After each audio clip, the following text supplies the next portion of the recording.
Welcome to this week's episode of The Inspired Evolution.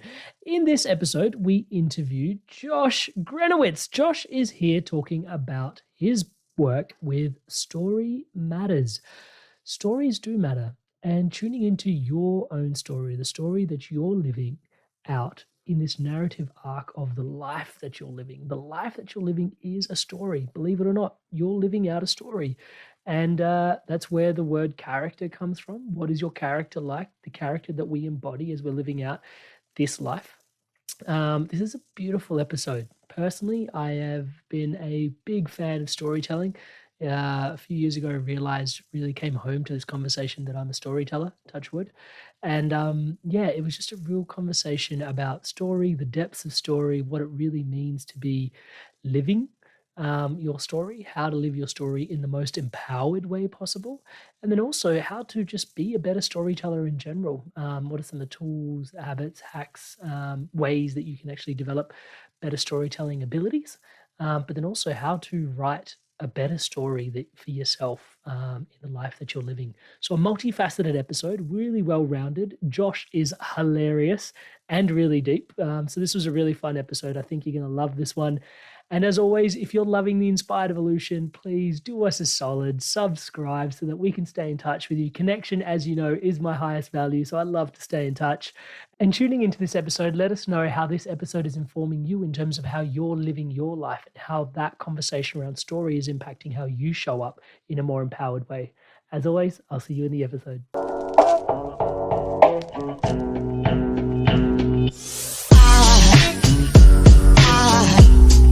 Aside from my soul,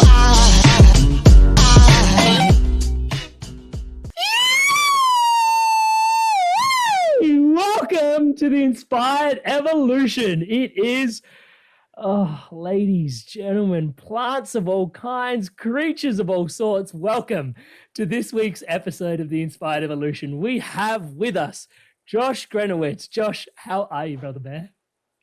After that, I am awake. I am doing well. I love that greeting. I love that greeting. I want you should teach a 7-day course on how to, you should teach the 7-day course on that. You got the meditation thing over here. That's to bring the energy down. And then you have over here the course, which just brings the energy up. So we have a whole elevator thing going. Let's do that. I will sign up today. I'll add that to my list of things to do. I've also been prompted that apparently I should be doing a teacher training in laughter yoga as well. Apparently. Oh my God! You know what is wild about that, Amrit? And we were just talking about how like serendipitous stuff, right? Yeah. So I just worked on as a content consultant on a mental wellness rally called The Shift, which is focused on teen mental health and trying to destigmatize that. The first one was based in LA. It was May 1st because May is Mental Health Awareness Month in the States. And believe it or not, there was an entire unit on laughter yoga. Yeah, I love Which it. is actually one of the most popular. That's the thing everybody keeps mentioning. Everybody keeps mentioning it. I actually took a workshop at one point on it was actually laughter meditation. True story. This is like years ago, probably like a decade ago, and you had to like sustain laughter for over 5 minutes. And the thing is, and I'm convinced that it's because you get lightheaded, but like at first it just feels ridiculous. You're like, what the hell am I doing here? Like, and then it just sort of takes over. You get kind of lightheaded and you're like giddy. And the next thing you know, you are laughing and you're like, why am I laughing? I don't even know why I'm laughing. Why am I laughing? But I think you would be a natural at the laughter yoga. I'll just say that. I've seen you in action. I've heard you in action. You would be a natural. I promise you that. Thank you. So, I'll add the U class and the laughter yoga class to my to-do. And for those tuning in to Josh for the first time, you are in for an absolute treat, guys. He is the host of a beautiful podcast called Story Matters. And please do yourself a favor, go check it out. After this episode, we'll put links in the show notes to go check it out. Josh, let's start with the story of Story Matters. Where did this come into your life, Brother Bear? How did you, like, because podcasting, I know from my own experience, like the Inspired Evolution was birthed out of, I was in a really tough place and inspired to evolve into the next version of myself. So what informed, like you could have created a podcast on anything, as you and I know. Right. Why story and why does it matter?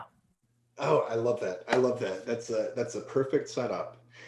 So the first thing I'll say is that I'm a storyteller, like through and through. So that is me.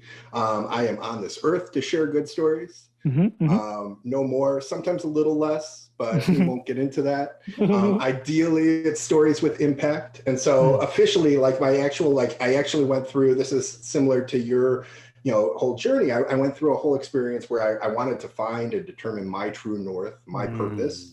And I landed on, after weeks and weeks of like scrapping the paper and throwing it out and starting over, that my true north is to collect, curate, create, and share stories for impact. And so that's it. And so I manifest that in three ways. I'm a writer. First one, that's what I do. I've been writing since I could hold a pen. Probably been telling stories longer than that, but I've definitely been writing since I could hold a pen. So I'm a writer first. I'm a storytelling consultant. So I work with social change or social impact organizations to help them shape their narrative. We can get into that if you want. It's called Odd Duck because, well, you've already met me, so you know why it's called Odd Duck. And the third way it manifests is through Story Matters. So I'm the co-host of Story Matters. It is a podcast about why story actually does matter, because my day job wasn't enough doing it like that. I wanted to actually explore all of the different perspectives of story, why it's significant, in parallel to what your theme is with the Inspired Evolution. I wanted to look at the evolutionary history of story and why it's over 45,000 years of human history telling stories, and we can get into that too. But that's the thing. So Story Matters just grew out of that, and I feel like we're in this sort of renaissance of storytelling, right? And you see it and you hear people fully actively embracing and going into sharing their story openly, using story more actively to actually be a vehicle for social change. We are in successive crises even before COVID, right? Even before the pandemic. We're facing down climate change. That's coming. We need to start thinking more broadly, and thinking more broadly means it calls for radical imagination. It calls for creativity, and it calls for changing the narrative of everything that brought us to that point. So Story Matters, to answer your initial question, was actually an aim to answer some of those quandaries and figure out, like what the significance is, what's going on here. I love that. Thank you so much for sharing that, brother. Yeah. One of the things I feel is like some people are innately gifted storytellers, and some people can work on it and build their storytelling ability. For me, one of the things is permission. I want to ask, dive a little bit deeper into your backstory. Thank you so much for sharing. Yeah. What was the point that you really realized that you were the storyteller? Like, because I think many of us are walking around unconsciously gifted at storytelling. Like, I've walked around corporate environments watching people, and some people are like really amazing at going from A to B to C to D and really taking people on the journey. But then some people obviously not as conscious of the fact that, a story would be a great way to deliver a message. When was it, I come back to the point where I was sitting there at some point and I realized that, like I love telling stories. And actually now, I coach people and go through like periods of life where, we go back every year and look at, highs and wins from every year and look at, what were some of the successes. And it was actually, I was in my first year of school, it was like 5 years old, and I got into trouble for coming back late because I would sit underneath. There was like these humps that we had at school, which were like people used to run up them and run down, but you could actually sit underneath them. And I would sit underneath and share stories with my friends. And we would just sit there and talk about like just random stories, and we just come up with creative stories. And I I didn't realize until I did this exercise, which was only like a few years ago, that I looked back and I was like, oh, I've been telling stories since, whoa. And that really dropped in, and I Yeah. was like, oh, I think I'm a storyteller, touch wood. And that really gave me a lot of permission to own it. Yeah. When was the moment where you dropped into like owning the identity for like, I'm a storyteller? Like, I know you've been doing it for Yeah. Yeah. Yeah. forever, but Yeah. where was Yeah. that moment? No, I love that question. And I actually have like a personal origin story Yeah, and a professional origin story. let's do So, both. okay, that's what I was going to ask. I'll ask you permission. Let's start with So, person. Yeah. personal origin story. I was raised in a house of artists. I was Mm. encouraged to pursue art. My dad is a folklorist. So he would collect, folklore and stories from around the world. He actually did like, storytelling on the circuit where he did festivals and cultural festivals and stuff like that. And when, some kids were going like in the States, when some kids were going to like the Grand Canyon or like state parks for vacation, we were like hunting Bigfoot. Right. Oh man. So we're like I grew up going to seances and collecting folklore and going listening to ghosts, talking to bartenders when I'm like 6 years old, sitting on a stool as my dad's like interviewing somebody about a local ghost story and stuff like that. So that was my personal origin. And I was a talker. I'm still a talker, but you should get a podcast, bro. I hear there's a shortage of them, though. I think there's just not enough. That is the real crisis. We need to push out more podcasts.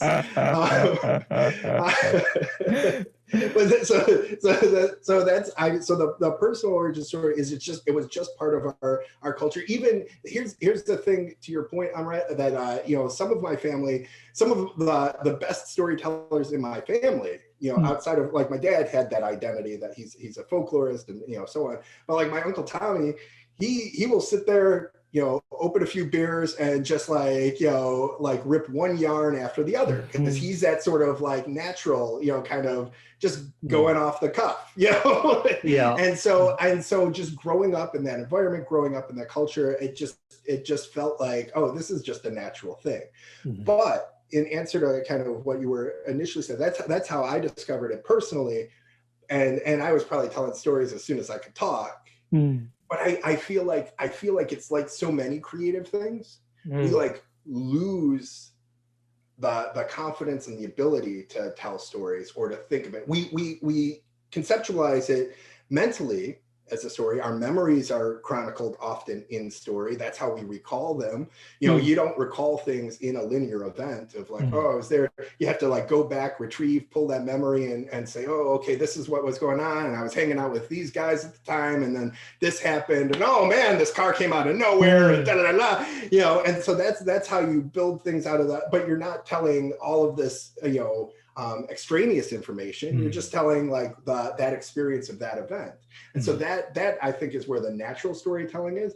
And then where the coaching part is just kind of reminding people, first to be able to be comfortable accessing that, giving people permission that it's like, okay, for the audience and for the listener to actually hear some of the details coming forth, and to have a picture painted for them. And I think, the business aspect, and this is like an ironic thing, is that, people are very natural at telling stories in the cubicle or up against the water cooler or whatever. And then they go into a business meeting and they're like, oh, I have to be all facts. I just have to get right to the point. Here's the data, boom, boom, boom, boom, boom. And it's like, you know what? The same thing that had a whole crowd of your colleagues standing around listening to everything you had to say and hanging on your every word because they wanted to know what happened when that car came out of nowhere. Those same techniques, that same skill, that same base, that will serve you just as well as you're giving your PowerPoint. And so professionally, this is a professional origin story now. I had worked for a public health organization that was doing sort of like equity-based violence prevention. I was working for a former infectious disease specialist and medical doctor who had worked with the World Health Organization. Mm-hmm. And he had worked on TB, he had worked on cholera, he had addressed some of like, these just dramatic epidemics throughout Africa and parts of Asia, so on. Mm. And so one of the things, and we're seeing this play out with COVID, is that one of the things people kind of glom onto data as a sort of lifeline. I don't know about in your circle, but I have a lot of very much so colleagues who are like watching the numbers, and I can't go out of town because I'm seeing the numbers over here, and those numbers are really bad, and like when it becomes a literal matter of life and death, right? Mm-hmm, mm-hmm. And so for this individual, who had lived in this, for over a decade and had been in the trenches kind of doing this, it was literal life and death. And, he and I spent a little over 5 years just debating, if we're going to communicate stuff, we have to communicate it with story. And he'd say, well, no, people respond to data. He'd actually say, well, folks read the New York Times for the graphs. I don't know anybody who reads the New York Times for the graphs. I think he was putting me on, but that was the point. Is like he was focused solely on the data aspect, and he was like an old school scientist. So he said, anything that wasn't data, that didn't look like like data or anything that wasn't empirical, he filed that under conspiracy or something that was more threatening, and didn't kind of see where the two could overlap. And so knowing that he was a scientist, Amrit, and knowing like I was charged with this as like a communicator, I'm like, I have to persuade him. This is my job. I have to persuade him. So I became obsessed myself to dive into the science of story. So what is the science of story? What do we know? So this is going back a little over a decade or so. The science of the story wasn't as tight as it is now. Now it's solid. There's neurological research or neuroscience research. There is psychological research. But at the time, that groundwork was just being laid. Mm-hmm. And so I was diving in, and I was like looking at South African soap operas and binging South African soap operas that had actually been demonstrated to reduce the prevalence of HIV/AIDS by introducing norm change, right? So, actually influencing and changing behaviors through a soap opera. Yes. So then I was looking at comic books in Kenya. Mm-hmm. And comic books in Kenya that, again, had a demonstrated effectiveness in reducing violence around electoral violence around the elections at the time by conveying through narrative, through story, through character-driven plots, to actually reduce some of the violence and some of the unrest that was bubbling up around this election at the time. So I'm diving into one rabbit hole after another, pulling together like this base of what story is actually about. I'm looking at neuroscience, I'm looking at psychology, I'm looking at anthropology, and I'm like I said, I'm obsessed. This is becoming a thing.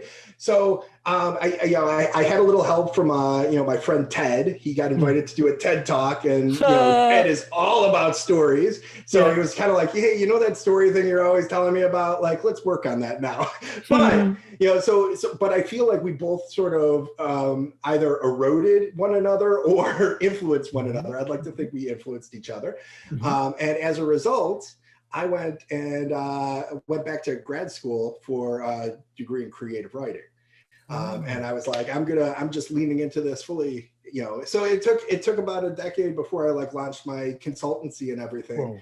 From that, I was working in strategic communications. I was doing all sorts of social change work, but that was the impetus. That was the professional impetus of there's something here. And I just have to dive as deep as I can on this, to go into it. So I want to go super deep on a lot of that, especially there was some life and death conversation in there as well. Thank you so much for sharing. But I want to sort of, just so there's value for those that are listening in, because there's always going to be value, but I just want to tune in. There's something that I've noticed as, obviously one of the stories that I share about myself, touch wood, is, I struggle with depression, and I moved through it, thanks to meditation and mindfulness, and it completely changed my life. And I find myself, conscious that, I don't want to continuously relive my trauma. So I don't need to keep accessing my story again and again and again. And from over time, I've come to realize that actually, though, me giving myself permission to show up vulnerably and acknowledge the kind of the cracks in my, in that space, or I've felt the energy of it, and touch wood, it feels like it gives other people permission to be okay to fall apart at times, right? What I'm alluding to there is what I really want to uncover for the listener, and potentially you can guide us on this, is what are some of the blocks that you see for people from why are they not willing to share their story? And one of the things that is really present, I'm hoping we can discuss, is the vulnerability and the strength that it takes to share your story, and that vulnerability and why we have blocks to sharing our story. Yeah. Well, I think that's fantastic, by the way. And I love the way you broke that whole question down. So I think it's a both and thing, right?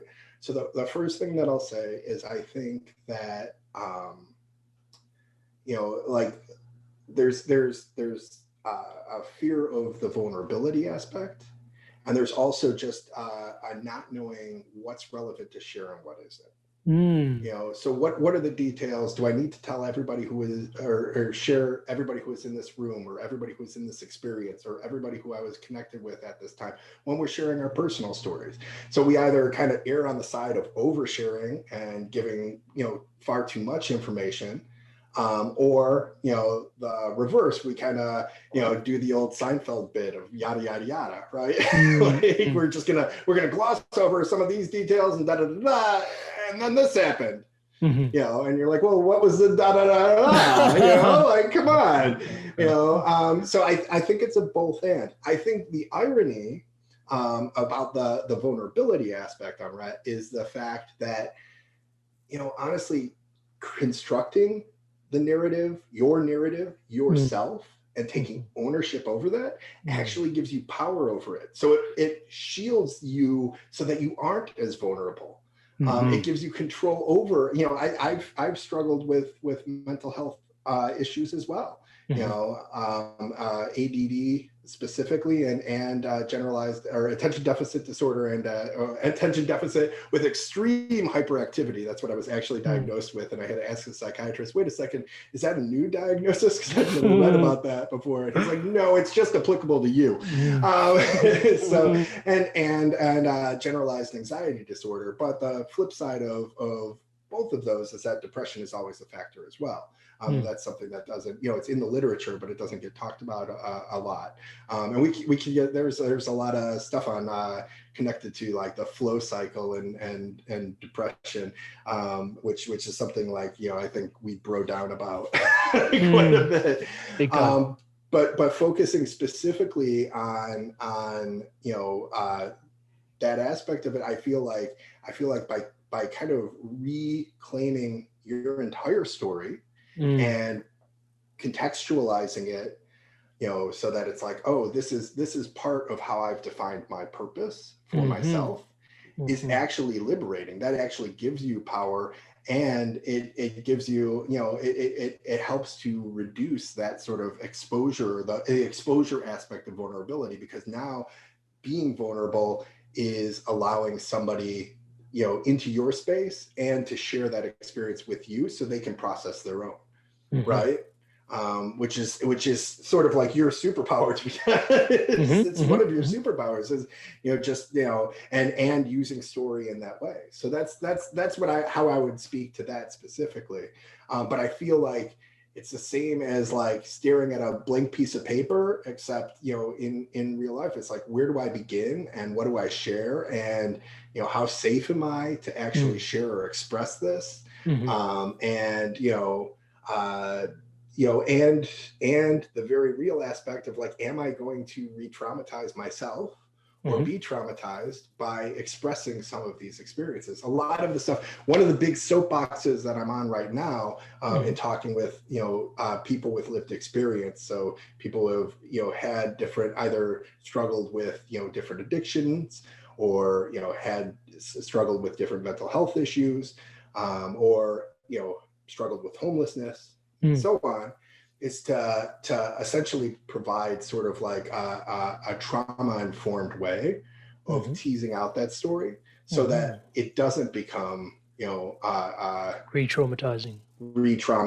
Exactly. I have a close friend who actually works actively. He's a brilliant social worker, and he's had a very challenging upbringing, but he's been profiled. He's been in documentaries. He's been in books and stuff. And so he and I talk about this all the time. And one of the things that he says to me, he's like, the crazy part is when the lights go off, like you're fine when you're riding the adrenaline of like talking into the microphone or being on film or like interviewing with a reporter. You're in flow. He's like, you're in flow, exactly. Yeah. So you're like right there, and you're like, oh, and sometimes you're not even paying attention to the details you're sharing because you want that person to be there in this past with you. Yeah, because it is. I mean, the ultimate thing, the ultimate purpose of story really is to establish like connection and that's it. Yeah. That is it. And so you want that person there with you. And so you're doing that, but you're forgetting that, when you're talking to a reporter or you're talking to a documentary film crew, it's not just that person, it's everybody behind the camera and everybody who's going to read it and everybody who's going to, So don't think about that. Don't think about it. Exactly. And then he said, when the lights go off, when the camera goes off, when the lights go off, and you're like, whoa, what did I just do? Because you have that unburden, and then you kind of like sober up from that unburdening, and you're like, whoa, shit, like, what did I just do? I just like, how is this going to be received? How is my family going to, receive this? Like, so I think, and I really think, I personally, this is the soapbox aspect of it.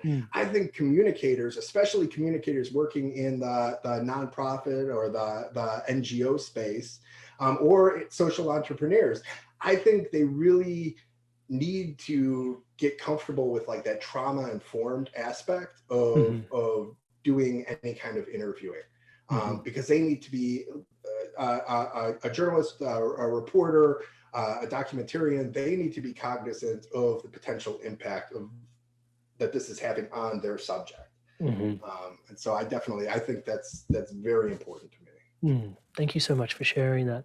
Yeah. So I do want to unpack what's the best way to tell a story, but let's do that later. I want to jump in with you. I want to try and take this to the depth that's available to me to sort of have this conversation with you. And one of my deepest fascinations is I'm wisdom hungry. It's kind of just a way to put it. Yeah. Like I wisdom is just something that consistently I crave almost, without sounding like I've got an unhealthy relationship with it. And one of the things that has been present for me for a long time is the indigenous of, especially this country here in Australia, the originals, they handed wisdom down from before there was pen and paper and papyrus and, the ability to write a story down. For eons, the way we handed wisdom down was through storytelling, like the stories, like the story of creation, the story of life and death, the story of love, Ram and Sita, in the Indian culture. So, these stories were passed down as a verbal, transmission from one generation to the next, and wisdom was handed down through this ability of storytelling. And some part of me feels and wonders if you feel the same, that potentially the disconnect between us and our stories, as much as writing is incredible because it gives us the opportunity to literally document it and make a time capsule and share it with others. But the art of storytelling potentially, has gone. We've lost some of that because of the need of writing things down and not being able to transmit the stories by verbally. Even the Indian story of the Mahabharata, like we've got a written version of it, which we can, but apparently, and it's a saga. Like I think you've got Homer's Iliad, and it's like I think something like 12 times bigger than that, longer than that, the Mahabharata. And the version that we've got written is actually only 1/8 because we've lost 7/8 of the story because it hasn't been verbally communicated down. I just find it amazing just how the human mind is actually wired to soak up story. And in my perspective, it comes from this humble little origin place where it's like, if I was sitting around a fire and there was two fires, there was the Amrit fire and the Josh fire, and Josh came back from beating a lion, like literally going mano a mano with a lion and just took it the fuck down, and it was like, whoa. And here's Amrit talking about, today, I caught some fish by the river. Whose fire do you want to be sitting around? Do you want to be sitting around the fire around the guy that literally took down the lion? Because survival, right? Basic survival 101. You want to learn, like I've caught fish plenty of times, but the one time that someone actually like took down a lion, I want to at least be able to learn from his story, potentially how he did it, so that I can survive, so that I could thrive in such an environment again. And just watching like the depth of how much story informs us as human beings, and our story and our narrative. I kind of want to, it's okay to talk a little bit, just a little bit. There's a couple of fascinations I have in there, and I'll promise I'll shut up after I share this little monologue. Please. But I interviewed Charles Eisenstein on the podcast, and he talks about we did an episode on myth, and it was fascinating because his take on it was that myth is actually. It's not, people think now in today's day and age that myth is something that's like, it's sectioned off as being fiction, right? It's like it's made up. A myth is something that's made up. And he went on this journey to try and heal that conversation in his essays, and his essays are epic, highly recommended. Maybe we'll stick a link to that in the show notes as well. I will click that link. And what he talks about is myths are not made up. They're hyper real. Like they're hyper real. We're living out stories. Like we consistently live in a story, and the myths of our time, like, and you've got people like Jordan Peterson doing podcasts talking about Pinocchio, Robin Hood syndrome. I know that when he talked about like, Peter Pan syndrome, like adults don't want to grow up, and it's like, holy shit, like that's a thing. And that's, but what does that mean, and how the feminine, like Wendy really wants to support Peter Pan and becoming like integrated into the whole, but he just wants to run off with Tinkerbell, and it's like you see that story. It's like, what's the shiny object that I can run off with rather than anchor down and be integrated by the feminine that's trying to hold me in the world. So all these stories and informing the way we live our lives. And I'm just going to read from something that I teach in my Live Your Purpose course. The first part is actually connecting to your values, and the very next step is actually connecting to your story. And I've taken from Jung here, and he goes, people live their whole lives unaware that there is an inner myth, an inner story that is awakened within them. The way I share it is Jung had to actually get to know his own inner story and his own inner myth for his own sake. But he says not just his own sake, like he had to get familiar with his inner story for the sake of his patients. Right? For he decided that he could not be of support to them if he wasn't aware of his own inner story. He wouldn't have had the efficacy of the healer, the mentor, the guide that he wanted to be to others along the way if he wasn't conscious of his own story. He said that I simply had to know what unconscious or preconscious myth was forming within me from the rhizome, the seed from which he sprang. He said this resolve then led him to devote many years of his life to investigating the subjective contents which are the products of his unconscious processes, and to work out the methods which would enable him to thus explore the manifestation of the unconscious in his life. So he looks back on his life and goes, actually, the unconscious operating system of my life is consistently emanating a story that I'm living. And, from there, it's fascinating because obviously they did a podcast with Nassim Haramein. Again, long story short, talks about he talks about how it's not really space-time, what Einstein talked about. It's actually more space memory. And actually, as we're moving through space, we're leaving bits of ourselves on the hard drive, if you will, of life. And we're connected through space with this memory identity that we're leaving along through time. And then you tap into the work of Rupert Sheldrake, who talks about morphogenic resonance, and we're connected to our story and we can access our memories just because on the hard drive, that part of us that is currently present here now is the closest energetic match, like signature wise, to our memories on the hard drive, so we can access them.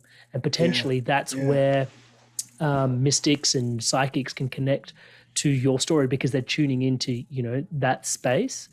But the thing from there is that actually we're connected to our story, and our story is informing our presence. Now, I don't like to say that it defines us, but it does inform us in a really, really, really big way. And I find it amazing that even as, the meditation I went on from that place was, how do I transcend my story, right? As the empowerment coach, the live your purpose coach, how do you transcend your story? And I went, shit, even as I'm trying to transcend my motherfucking story, I'm stepping into a story of transcending my story. I can't escape my story, y'all. And so it was really, really big trip that I went on. And now all of that rambling and ranting to sort of share with you, to sort of bring us to a depth where it's like, dude, we're all living a story. And, the experience of life and story, and, what is the story of our life, and how it informs our presence, bringing it all the way home to the fact that we call it our character. The way that we live is our character. And the character is in a story. Yeah. Your thoughts, your sharing on my ramblings? So I don't know if you saw that I am literally bouncing up and down as you're talking. So the first thing that I want to say, just to put your mind at ease and to make you comfortable, is that it was a really small lion. I mean, I did, wrestle it to the ground with my bare hands, but it was a small lion. So I don't want you to feel like intimidated or anything. There's plenty of room at this moment. Okay. I just want to get that out of the way. But man, there is so much there in what you just shared. There is so much there. So there's so many places that I want to go with this. But the first thing that I'll say, the first cave paintings were like 45,000 years ago, a little over 45,000 years ago in Sulawesi, Indonesia. They know that it was stories. And this is relevant to the anecdote or the depiction you just shared. They know that it was stories because it was and not like a hunting manual, right? Not a how-to on hunting, because it depicted a warthog looking at two other animals engaged in conversation. There were also several depictions of like animal-headed people and stuff like that they knew. I like to think that it was a meerkat and a lion and that they were singing Hakuna Matata. but I don't know that that's the case, and I don't think science will agree with me. But the main point is that they knew that everything was like in communication. And so they were like, okay, something's going on here that's more than just instructional. So I'll say, I think you are right on the money about, and totally on point, that like a lot of storytelling, a lot of the conventional applications for it now, in the work that I do and in all sorts of spaces, is story as a learning tool, right? Like to have that, structure, to have that kind of reference point.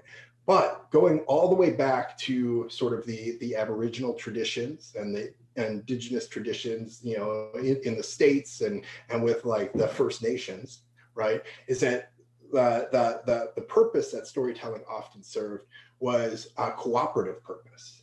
It was to get everybody communally on the same page. Now, culture gets larger, cities get larger, things get larger, civilization gets larger. It's more difficult to govern. And so the stories kind of get spread out. The instinct that you have about introducing, writing and actually written word as opposed to the oral traditions, I think that's also on point, because what happens when you start, chronicling everything is you get like novelizations novels. You get novels and you get all of these first person accounts and so on.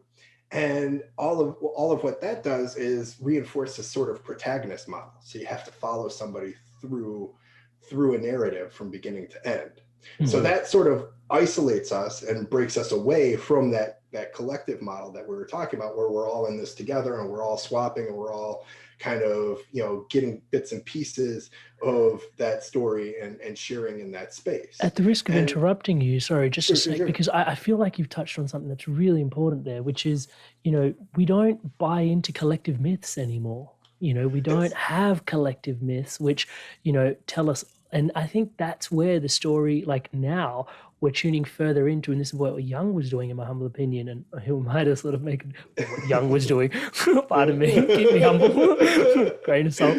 But yeah, in there, it's that's what's connecting us to our inner story, because it's like, now that we don't have this mass buy-in into the collective myth, time is right for us to connect to our own inner myth and our own inner story, right? And yeah, well, I think it was Jung. I'm pretty sure it was Jung who said, a myth was like a public dream.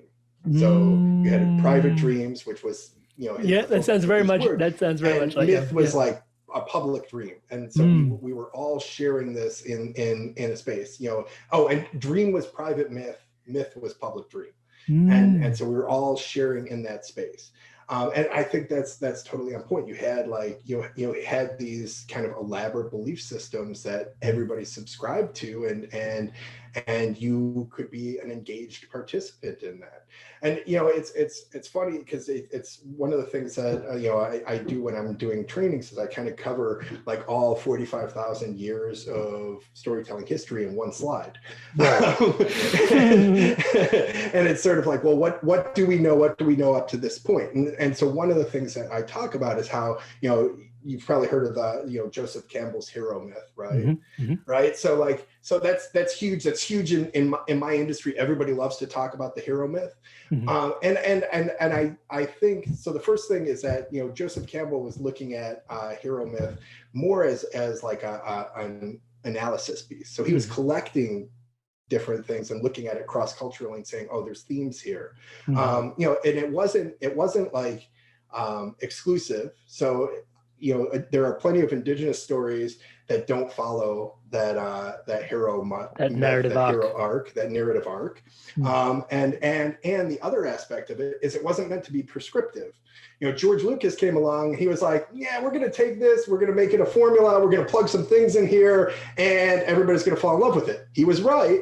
But then it became like the copy of a copy of a copy of a copy. It starts getting a little smudged, and you flash forward and we have, there isn't like a Hollywood movie that comes out nowadays that doesn't somehow follow the same hero's myth, right? And what that does is it reinforces, oh, I'm the protagonist in my story and I'm the driver, and and everybody else is here to serve my narrative. Okay. My favorite word right now, hands down, is the concept of Sonder. Have you heard this? So no, tell us. Sonder. So it's like wonder with an S, Sonder. And Sonder is actually basically the belief that, or the recognition that everybody has an informed, rich inner life, that they all have their own experiences. Every one of us is a protagonist in our own stories. But what happens when we only subscribe to believing that we're the protagonist, we see everybody else as like, I don't know if you're a gamer at all, but like we see everybody else as like, ancillary. Yeah, exactly. Like they're just there to serve our story, to move us forward. And it's like, no. Like everybody is in their own rich inner life, in their own rich inner experience, doing their own rich inner things. And there has to be some recognition of that. The interesting parallel, and I have this is something that I've been noodling on. I'm sharing this with you now. I haven't done any of the writing that I want to do on it. I haven't really like done any application of it, but I really think there's parallels between, are you familiar with like kind of the meditation? Yeah. You sort of like broaden out your compassion. So you start by meditating on somebody that's very likable. I would meditate on you, a very likable person, and then like I kind of broaden it out and I think of somebody who, is a little bit on my periphery, but I don't necessarily know that well. And so it's just a way to kind of broaden out, your compassion. To me, I think there is some sort of parallel between meta and meta meditation and Sonder. and the recognition that everybody is in a story, living their own story, and trying to collectively bring all of those stories together. So that's, yeah.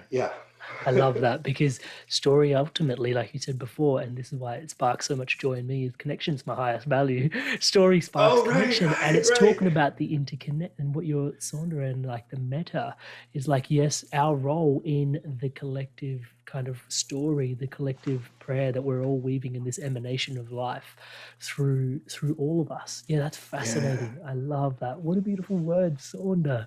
Thank you so much. Yeah. The definition, I need to commit the definition to memory.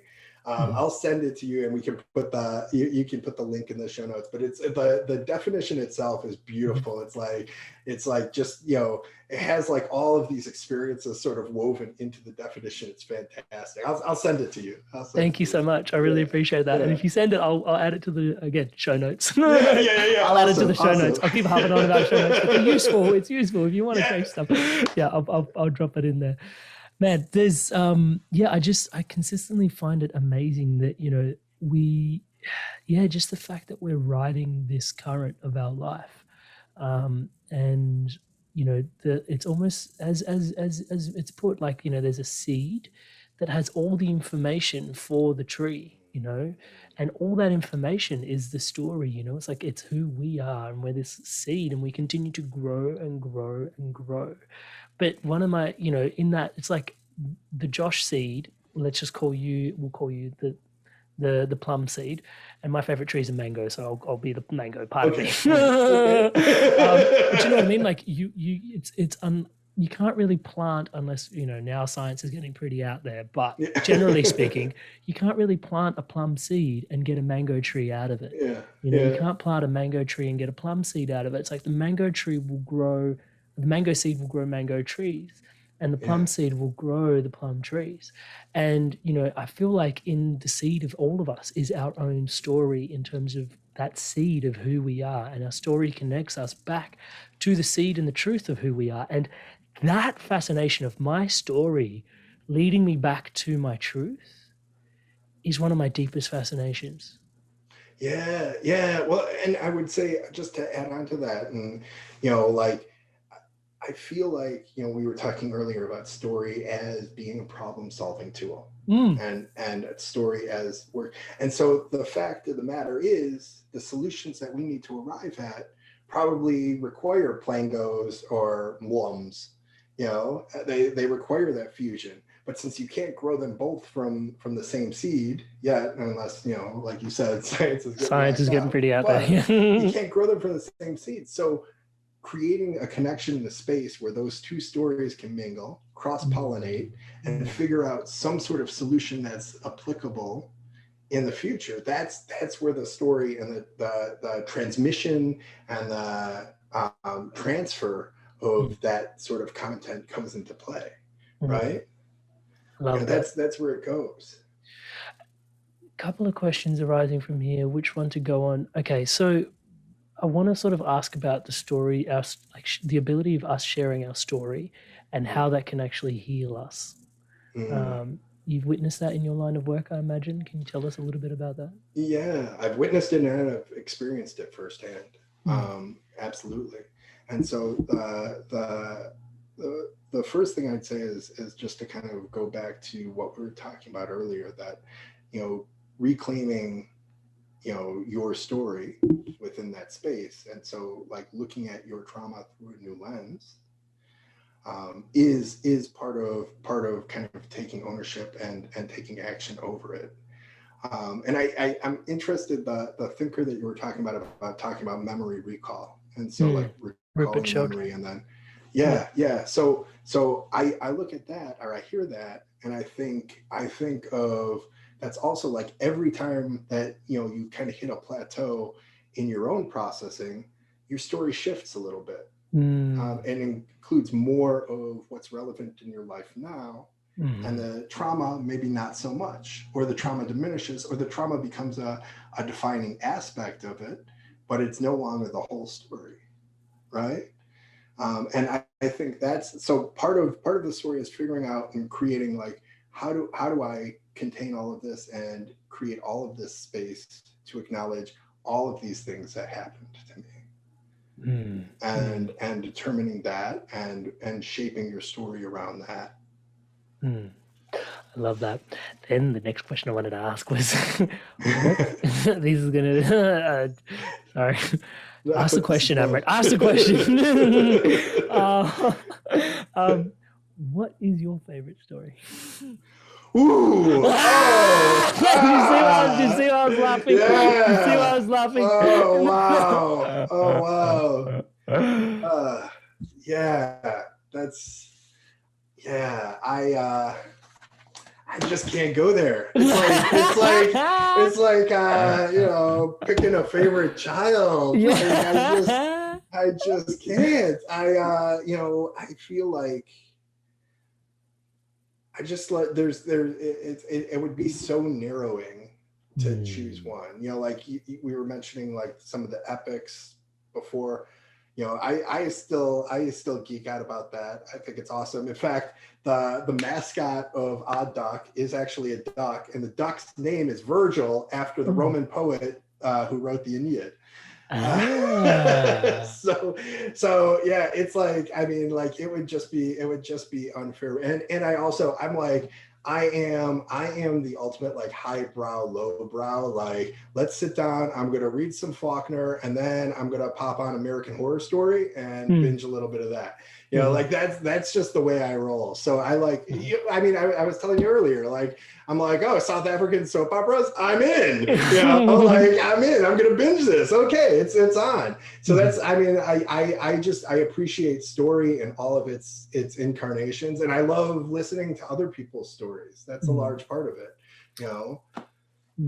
And how much does tuning into different stories do you the presence of the story that you're playing into at the time inform like you and your journey at the time? I say this from a place of you know, when we're watching, I'll just give you a really lame example. So like say if I'm watching Netflix and I'm watching a particular type of series, right? The protagonist, I often find that if the protagonist is an irritated character, I find, because I'm watching 6 seasons of a show, I find irritation being present in my field, in my life. If I'm watching like someone that's an empowered character, then, you know, like I'm finding more and more empowerment in my life because I'm soaking in the story that's informing my presence. Do you find that? What's your relationship with that? Do you actively go out of your way to find stories that support you on your journey? That is such a fantastic question. That is such an amazing question. So, are you asking me personally, or are you asking if that's prescriptive? You personally. There's so much I want to say. So, the neuroscience behind that actually is fascinating in itself, because they've actually done studies where they found that, you know, people identify with characters so much because it's the same way, like, you know, when you see somebody and it activates, you know, when you see somebody dancing, for example, or doing a martial arts routine, and it activates your mirror neurons paralleling them. So like the aspects of your brain that would be activated if you were doing the same kata with them or the same dance movements with them is glowing, right? And so you tease that out and you grow that even further. And the fact is that with a character that you identify with and empathize with and you know, create space and fully, you know, transport into that narrative with, whether it's Netflix or a video game or, you know, a novel, right? Like it's activating those same parts of your brain. So what you're sensing is probably just because you're so in tune with your own mind, right? Like I think because there's such ubiquitous media right now out there that not everybody is getting that experience. It's just because you have cultivated a life around being mindful and being tuned in and saying, shit, there's something happening up here. Like, you know, I'm sensing some sort of shift in my neurochemistry, or I'm sensing some sort of shift in how I'm feeling. But I think that's just you personally, because you're that tuned in. I don't think most of us are that perceptive to see it happen in the course of a show. I could be wrong on that. But do you think perceptive or not, there might be still an impact lingering in other people? Oh, yeah. Oh, that's where I was going. Like, I think that it's happening at like, you know, an imperceptible kind of level. Like it's, you know, beneath the surface, but like it's still occurring. Right. Do I seek out? So I try to keep as broad a net as possible. I also have like one of the curses of being wired the way I am and being so obsessed about this is I'm constantly deconstructing, which really it's unfortunate because it takes me out of the narrative. So the very thing that people like dive in and go, oh, like, you know, I love this show and da da da, or I love this book. I'm constantly like, okay, well, you know, why did they make the choice that they made, or why are we panning to the sky, or why did they choose, you know, this arrangement, like the structure of the sentence this way, you know, like I'm constantly going there, and I feel like sometimes that's actually problematic because it's unfortunate because I don't get, you know, the sheer pleasure in that. In actually experiencing that story full on, but you know, but I do feel like there's value in that because I get to do what I do. So okay, trade off. You know, Actually brings me to a question that my year 11 English teacher asked me, and it's been with me this whole time, and I can't believe it's emerging now. Amazing. Was, you know, when you're watching, let's say you're watching or you're reading a story, you know, someone's written something and they've not put, like, let's just take the panning example. Let's say someone's panned to the sky, and that's implied something in terms of expansive or directedness or something, you know, like it's a tool that can be used to communicate a certain emotion, right?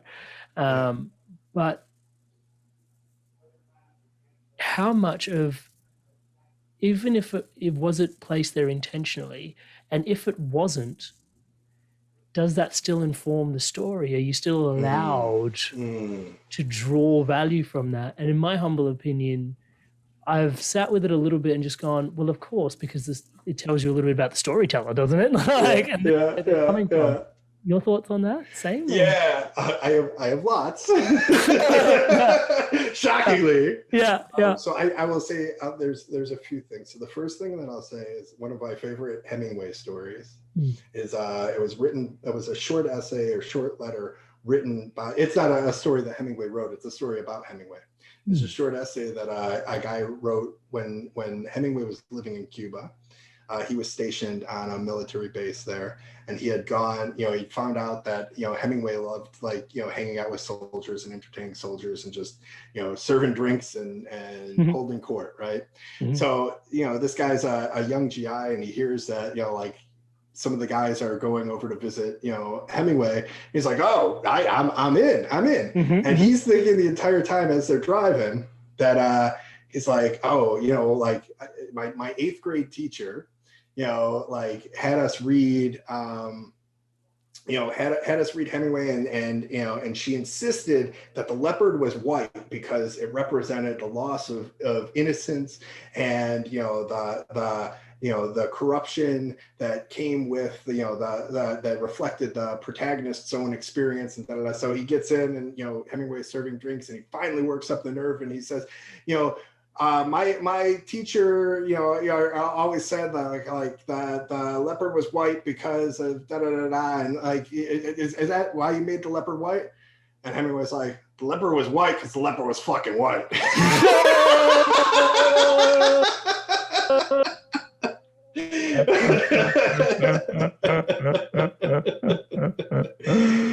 Yeah. So exactly. There's that. Yeah. But I would, and the flip side of that, right, is that Werner Herzog, hands down one of my favorite filmmakers. Who is it? He's Werner Herzog. He's made something like over 70 films. He makes like 2 films a year, and he does both like fictional, like feature-length films and documentaries. I'll send you some of the names. It's gonna blow your mind. He's a philosophical filmmaker. So it's always like asking these really deep questions. My And you're favorite. like, wow, how did we get here? Yeah. So one of the things that Herzog talks about is he talks about how, so much of the stuff that he uses in his films are from this like visual library that he's been creating his entire life.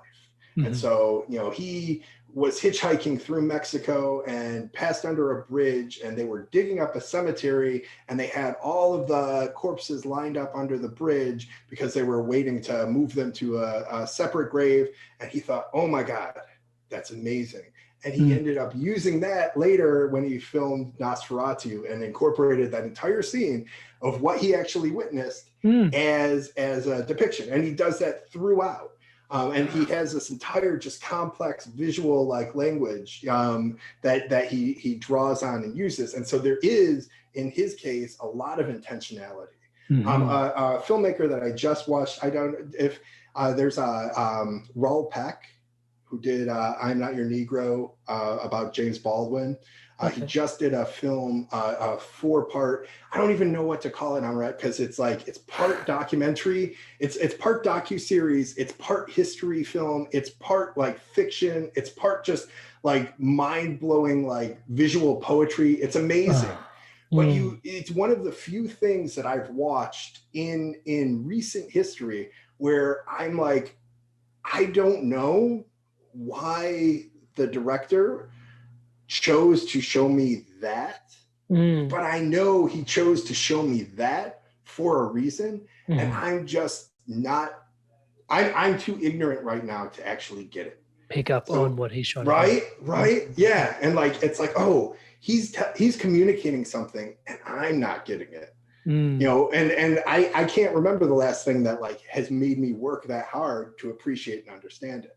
So so all of that to say, I also think that there is something to be said for how the reader, viewer, listener, experiencer, audience of the story interprets what they see and how they incorporate it into their own experience.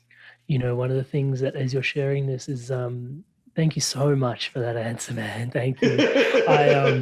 It's reminding me there's this song that I play on the guitar. It's a cover from a cover and abbreviate, like I abbreviate songs and infuse my own story into songs that I like to sing. Yeah. And it's a mentor of mine. She passed away. Her name was Bava, and she rests forever in peace. And she loved this song called Love Letters to God by Narco. And when I first heard the song before she passed, the song used to be, he sings, the chorus is, love letters to God. I wonder if she reads them or if they get lost in the stars. And I thought Narco was educating men that, hey, God can also be female, like doesn't have to be he, just chill out, Rasta, like, with all that chauvinistic shit, just hang on. And then after she passed, because that song meant a lot to her and it connected us, the song was the same. But all of a sudden I'm singing it and I'm singing the same words, love letters to God. I wonder if she reads them or if they get lost. And all of a sudden God is still androgynous now for my being, but I'm writing letters to my mentor, to Bhava. And I'm wondering if she reads them in the stars or not. And it's just like, and it was my first time that really like art. And I was just like, whoa, good art, like good story, like different stories mean different things to us at different points of juncture where we are in our story. Right?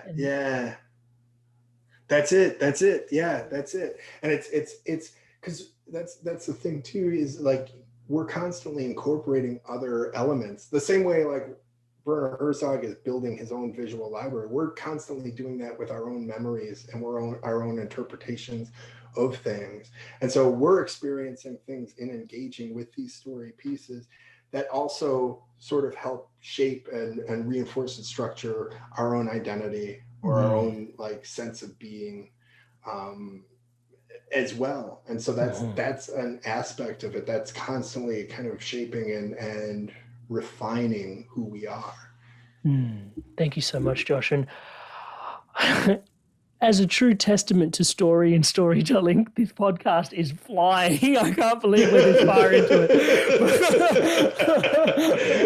Power of story. Yeah, for real. I want to tune in, and before I let you go, I definitely want to check in and say, hey, how do people connect to their own story? How do you help people connect to their own story? So there's definitely So I mean, a lot of my space and a lot of my focus is on sharing stories publicly. And as I said, sometimes it's stories that people haven't talked about, even outside of a therapy session sometimes. And now they're kind of be called. So it's usually strategic storytelling for some sort of social change purpose. So I'm sharing that with you, but I'm also putting that aside to focus just kind of like on the individual. Thank you. Experience. Yeah. And so what I would say, I mean, for me, but this is because I'm a writer, it's very much about journaling, and it's about like, kind of picking things up that have happened in my day and looking at them in different ways and trying to understand how that's significant, what that means to me. I think it changes for the individual and how they process story and how they tell stories to themselves. But I think it's funny because there's so much of an emphasis therapeutically a lot of times on pulling yourself out of the story, pulling yourself out of stories, not prescribing sort of intent, and which I think is super important. But I also think that there's some powerful narrative work to explore your own identity, whether it is in reflection to. So I love that example of like binging something on Netflix. So asking yourself, using that almost as a meditative experience, and asking yourself, why am I feeling this way with this character? And what is it that I'm actually identifying? What is it? What is this channeling in myself? Or why am I accessing that in myself? So that's part of kind of like making this an ongoing activity. But the other thing is just listening to how you tell stories and what things you share about it. I'll just share this. So I always say, this is actually a therapy session that I had this morning. Fresh from the presses. Yes. This is the headline. So I always say when I'm kind of talking about my experience, I'm an accidental business owner that I sort of stumbled backwards into being a consultant and And so my therapist goes, Josh, that's bullshit. he's like, you're removing, we've spent years on focusing on your agency. And he's like, on agency, the psychological term, like Bandura, like my personal being an agent in my own life. He's like, we've spent like years talking about like, taking control of your actions and your own agency. And he's like, and I've certainly seen the intentionality over the past like couple of years to make this happen. He's like, why would you characterize that as, something accidental? This isn't something you stumbled into. This is something you intentionally orchestrated in your life so that you could have these experiences and explore the things you want to explore. I'm like, damn. Yeah.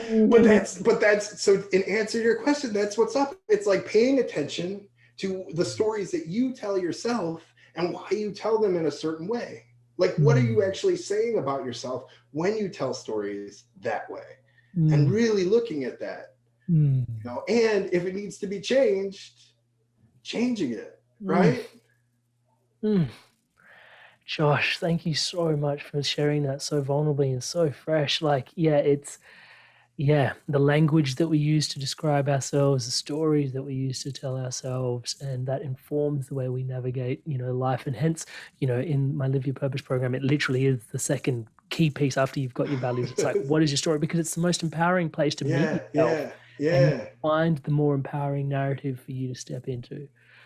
Oh, Brother Bear, this has been more than I ever thought it could be. I knew it was going to be special dropping. I told you guys. I get to say I told you. I told you in the beginning this was going to be. I told you so. I don't know. I just like in my story. I like being the told you so guy. I'm still working on that one. I say that to my wife sometimes. Like, hey, good. Like, you know, something bad will happen. Like, do I now get to say I told you so? And she's like, don't. And I was like, can I have permission to be the told you so guy? Can I do that? No one loves that guy though. I've noticed no one really likes the I told you so guy. So I try not to put it on anybody. So hopefully you all can, but appreciate where I was coming from, man. Josh, thank you so much. Really, thank you so much for not just today and today's episode and dropping in. I literally feel like, you know, we've gone super deep and yet somehow still we're just scratching the surface, but potentially from the underside. So I'm sure we're going to do this again. But I want to thank you for not just your time and presence. Yes, thank you for your time and presence and energy here today, but also just the lifetime of work that you've put into, you know, like 10 years, like building yourself professionally to do this, but then also the life that you've lived to be so present to story and storytelling and, you know, going into that and bringing all of that context for us to have such a beautiful and robust conversation here today on story and why story matters and how, you know, we can actually connect to our own story and how we can, live with more empowerment ideally is kind of where this all goes, man. Please, for those tuning in, as you can tell, Josh, highly entertaining, highly deep as well, you know, at the same time. And that's my favorite kind of combination. The link to his podcast is in the show notes. Please click on it. Check it out. It'll do you, a world of wonder. Story does matter. Thank you so much for your podcast and all the work and just everything that you're doing, man. And thank you for those that are tuning in, the listeners. We love you. Thank you. Blessings on your journey and your story that you're living out there in the world. And hopefully this episode has supported you in your empowerment on your story. And Josh, to you and the listeners from all of us in the Inspired Evolution Tribe, wishing you all the best as always. Awesome. Thank you. Thank you very much. Hey guys, if you enjoyed this video, give it a like, leave us a comment. And if you want to stay in tune for new episodes launching every Monday, hit subscribe and I'll see you in the next video. Stay inspired to evolve.